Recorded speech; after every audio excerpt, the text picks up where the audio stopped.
وأصحابه أجمعين. We were talking about the books of Imam Waliullah Ad-Dahlawi Rahmatullahi Alayh. So as we mentioned that he has compiled various books on different topics and subjects. One Shaykh he has mentioned that the number of his books is close to 200 books. But Dr. Muhammad Mazhar Baqa, in 1966, he wrote his PhD thesis in Karachi University on Imam Waliullah, Rahmatullahi Alayh. So he has mentioned the 73 books of Imam Waliullah. So some famous books of Imam Rahmatullahi Alayh we mentioned. Number 12, Atyabun Nagam fi Madhi Sayyid al-Arab wal-Ajam. That is a nasheed in Arabic language about the Prophet sallallahu alayhi wa sallam. Atyabun Nagam fi Madhi Sayyid al-Arab wal-Ajam. And number 13, Fuyud al-Haramain. When he was there in Mecca and Medina for 2+ years, where he was studying the hadith of Rasulullah sallallahu alayhi wa sallam from various mashayikh in Mecca and in Medina. But as we mentioned that mostly his narration chain is going towards Rasulullah sallallahu alayhi wa sallam to Sheikh Abu Tahir al-Kurdi al-Madani. Sheikh Abu Tahir al-Kurdi al-Madani. Got it? Yes, the ijazah which you both received from Mufti Sahib from Pakistan. Yes, the ijazah, the sanad. So that is through Sheikh Abu Tahir al-Kurdi al-Madani. Yes, you can show it then to Sheikh Muhammad. He can read it, but still he has to wait for it. Yes. So Fuyud al-Haramain.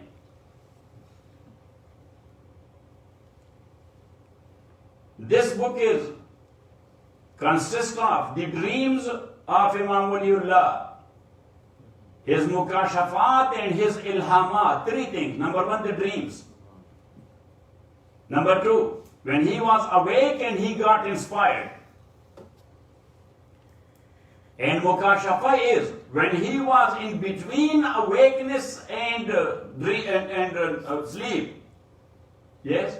So he saw some shape.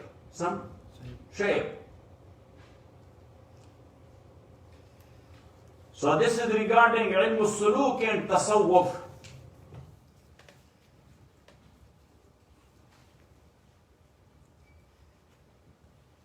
Another book is Al-Budur al-Bazighah. This is actually the brief summary of certain chapter of this book, Hujjatullahil Balighah.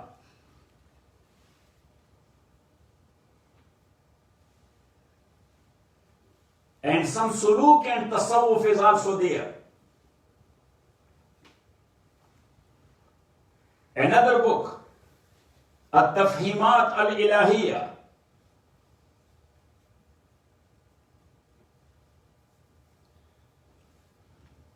In modern term, you can call it the notebook or the diary of Imam Waliullah. He was taking notes or writing notes. Yes. And that is compiled in shape of a book. So there are different subjects in this book. Another book, Anfasul Arifin. He wrote about his elders and intercessors, or predecessors, yes, his predecessors.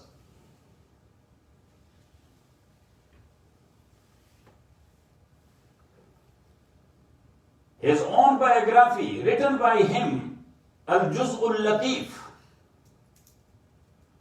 This is in Persian language, his autobiography.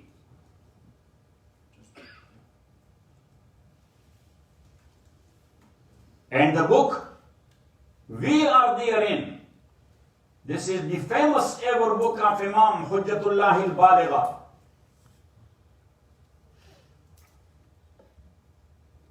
We can call it the Islamic philosophy or the philosophy of Sharia.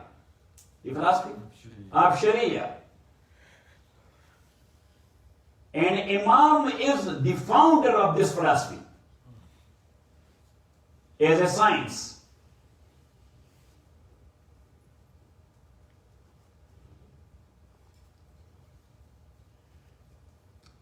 The next chapter is the khadamat or the services of Imam Waliullah.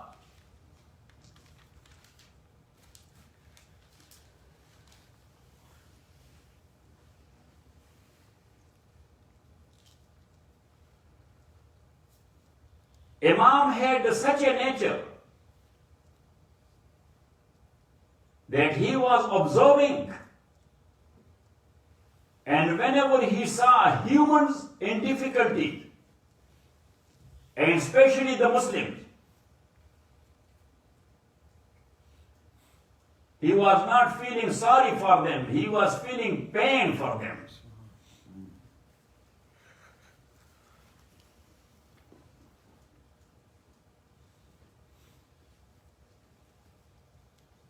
So in every field he tried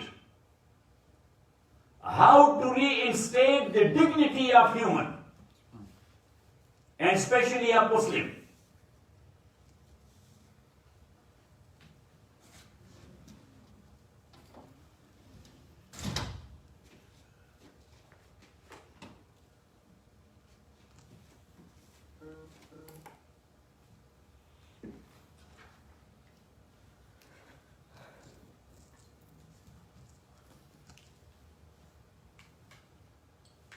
Imam Rahmatullahi alayh,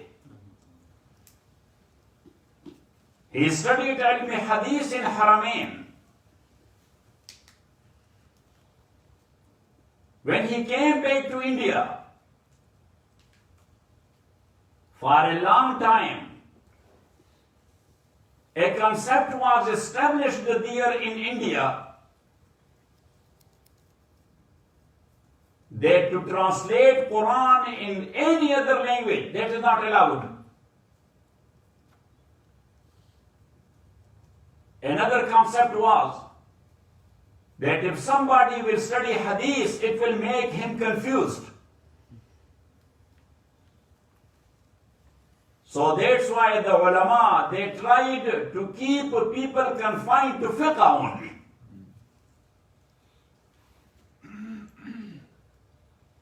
And that was making Muslims, and especially the ulama, narrow-minded. Because, for example, they were practicing the Hanafi fiqh. So if they saw someone practicing other way around, they used to call him that he's a gumrah, he's a dhal. Yes? He's a lost guy. You know what I'm saying? Because he was narrow-minded in this regard. So Imam Rahmatullahi alayh, first, he translated Quran into Persian language, along with some footnotes. And also he started teaching a hadith.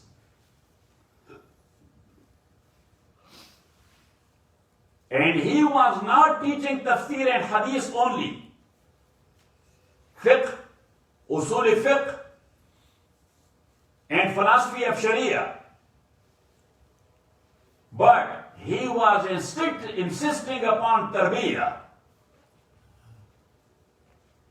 The institution he built up by the name of Madrasa Rahimiyya, after the name of his own father, Shah Abdul Rahim. So he named the madrasa as Madrasa Rahimiyya. So Madrasa Rahimiyya was a transformation center. Our problem is that our talimi dini, our talimi dini, I'm not talking about talimi dunyavi in university. Talimi dini, we transmit only the words and the meanings. We are transmitting? Yeah, the word and the meaning. While ilmi dini doesn't mean to transmit the word and the meaning, but it is to transform the personalities, to transform the personality. And transformation is not taking place through teaching only, that is through tarbiyah. That's what? Through tarbiyah. Yes, in the meantime, when you are teaching, you have to talk about character. What is wrong? You have to, yes, hint of that. That such like practice is not good. Something which we supposed to do, you have to insist upon.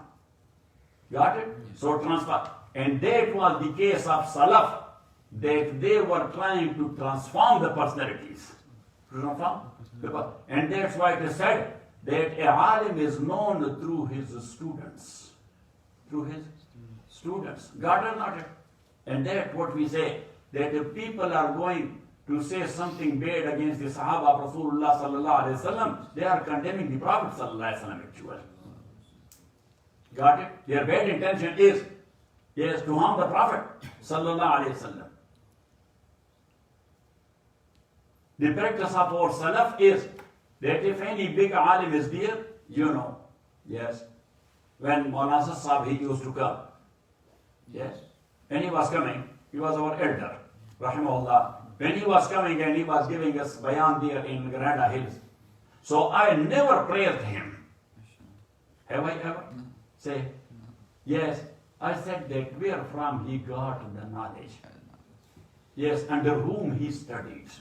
Under whom he studied. So especially, I used to mention two personalities. His own father, Shaykhul Islam wal Muslimin, Maulana Sayyid Hussain Ahmad Madani, Rahmatullahi alayh. And number two, his teacher and my teacher, other Shaykhul Hadith Maulana Abdul Hafsa, Rahimahumullah.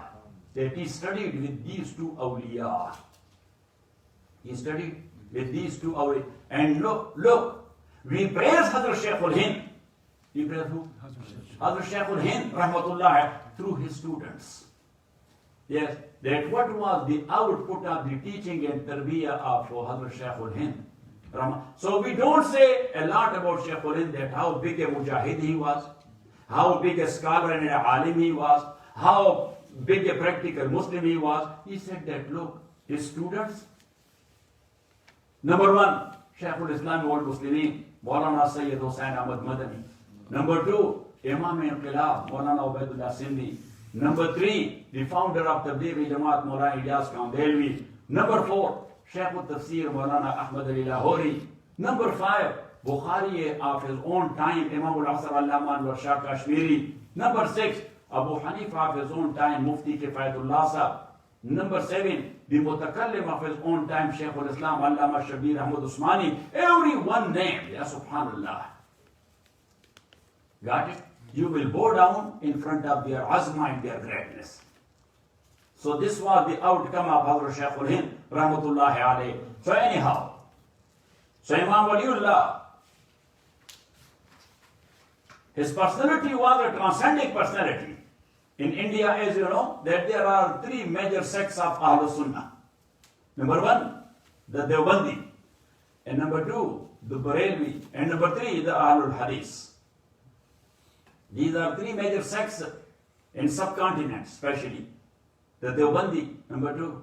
The Barelvi, and number three, the Ahlul Hadith. And all of them, yeah, they agreed upon the imamat of Imam Waliullah, because the narration chain of all of them is going towards Rasulullah through Imam Waliullah. So that was the transcending personality.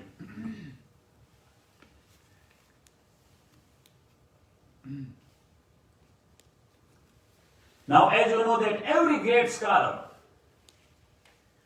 in certain cases they have their own opinion. And sometimes their opinion is not the same what their Imam said. Like Shaykhul Islam, Hafiz ibn Taymiyyah rahmatullahi alayh, he was a great Imam, he was a great alim, so he had his tafarrudat. Tafarrudat means personal opinion, even though we do not take it. You do not, but we say you are a great Imam, that's how his ijtihad works. So sometimes he says things which his own Imam never said. Imam Ahmad ibn Hanbal, because he is Hanbali. He is Hanbali.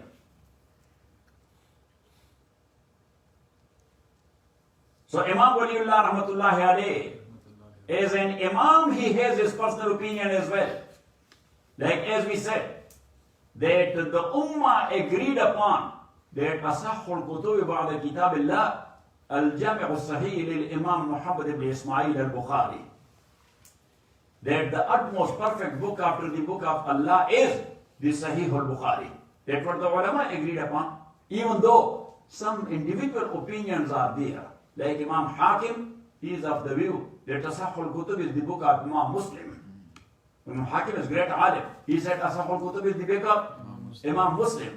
And Imam Waliullah, he was of the view that Asahul Kutub are the utmost perfect book after the book of Allah is the Muwatta of Imam Malik. And he mentioned, number one, because his sanad or his narration chain is very ali.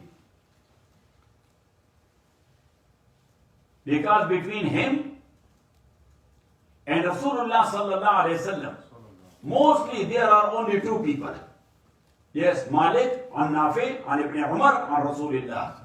Malik narrates from Nafi, Nafi from Abdullah ibn Umar, and Abdullah ibn Umar directly from Rasulullah sallallahu alayhi wasallam. Got it? While the book of Imam Bukhari and Imam Muslim, in certain narration chain, they have 7 links. In certain they have 6, 5, 4, 5, 6, 7. Imam Bukhari, only in 24 hadiths, he has 3 links between him and Rasulullah sallallahu alaihi wasallam. That's called Sulasiyat al-Bukhari. That's called Sulasiyat Imam Bukhari, rahmatullahi alayhi.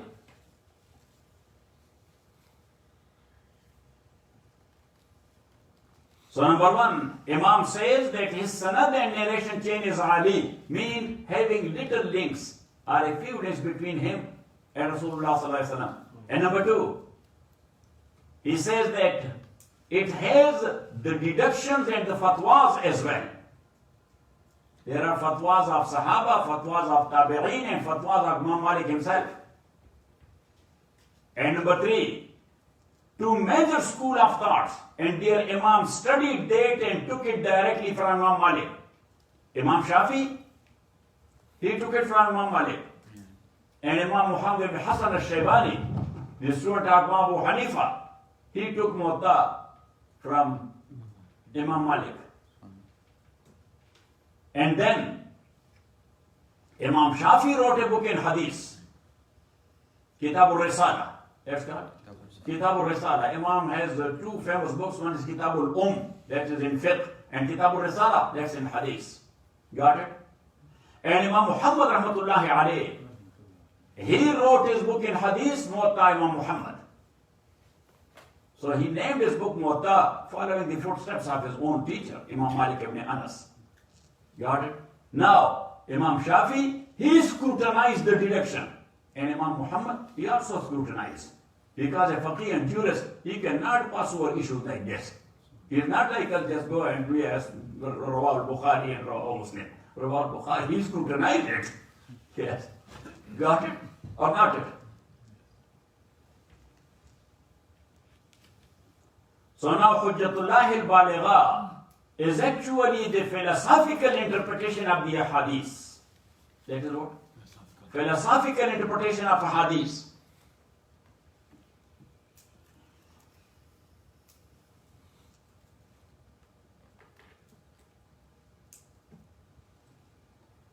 Imam Waliullah rahmatullahi alayhi, as we mentioned, he studied from the very beginning with his own father, Shah Abdul Rahim Sahib. And he was a very strict Hanafi. He was a very strict Hanafi. And then he studied with Sheikh Abu Tahir. He was a strict Shafi'i.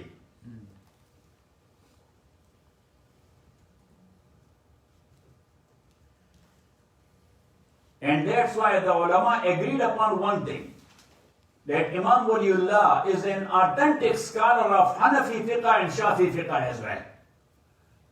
Because he studied from a Hanafi strict alim, his own father, and from a Shafi strict alim, Sheikh Abu Tahir al-Kurdi.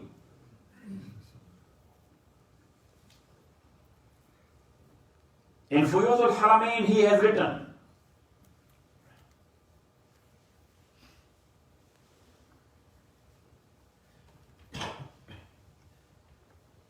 that naturally I was not able to accept three things. I was not able to accept three things in Sharia. So now I'm referring only to the second one, which is regarding fiqh.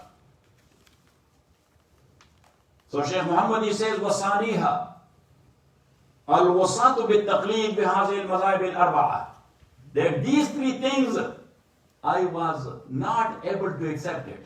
But then in Mukashafa, I saw the Prophet sallallahu alaihi wasallam. And I told you that Fuyuzul Haramain, it has three things. Number one, the dreams. Number two, the inspiration. And number three, when he is in between the two situations, that's called Mukashafa.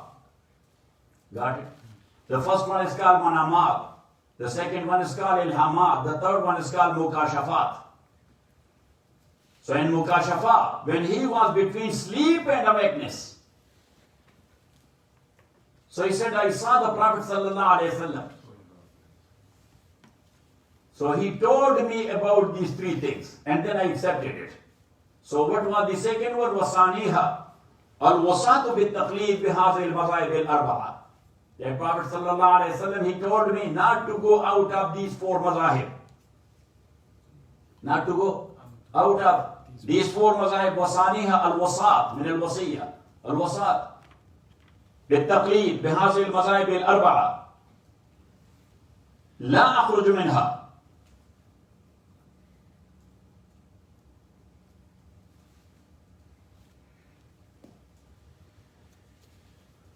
وجبلتي تابع التقليد. My own nature was not accepting taqlid.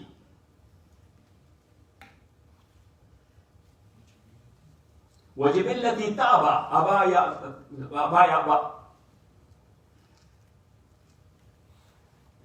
ولكن شيء طلب مني التعبد به. But to do taqlid of an imam, I have been asked for to do it. By whom? By the Prophet sallallahu alaihi wasallam.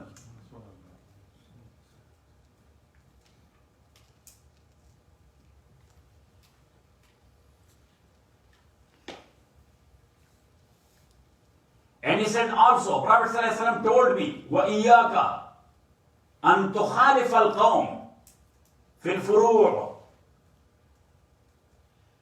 فَإِنَّهُ مُنَاقِضَةٌ لِمُرَادِ الْحَقِّ.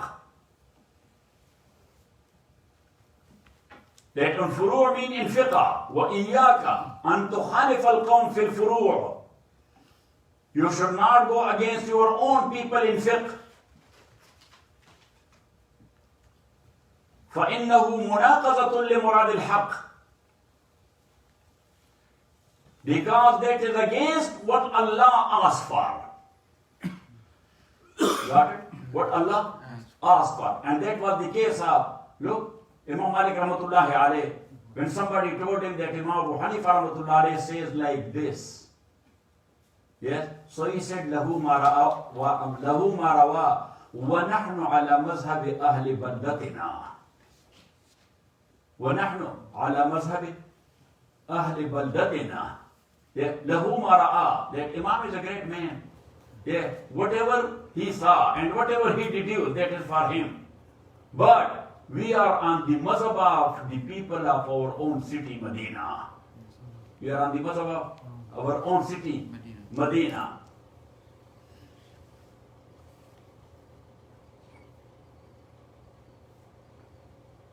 Then also Imam mentioned in Fuyuzul Haramain, عرفني رسول الله صلى الله عليه وسلم.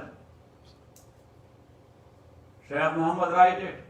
عرفني رسول الله صلى الله عليه وسلم أن في المذهب الحنفي طريقة أنيقة. أن في المذهب الحنفي طريقة أنيقة. أنيق and unique. Yes. أنيق in Arabic is unique in, yes. So in English, they took unique from Arabic, aniq. Got it? Yes? If the word aniq, you will spell it, so that is just like U-N-I-Q-U-E. Yes? But in Arabic, you will pronounce it aniq. Yes? And in English, you will provided? Unique. Got it? So Imam Rahmatullah alayhi says, that Prophet sallallahu alayhi wasallam got me introduced to that in Hanafi mazhab there is a unique way. هي أوفق الطرق بالسنة التي جمعت. هي أوفق الطرق. That is the very much suitable way. بالسنة التي جمعت. Regarding that sunnah which has been compiled ونقحت and scrutinized في زمان البخاري وأصحابه, in the time of Imam Bukhari and his colleagues.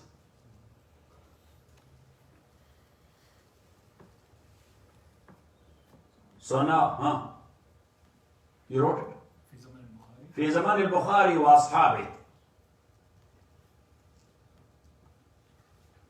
So Imam Rahmatullahi alayhi, he did that great job regarding Sharia.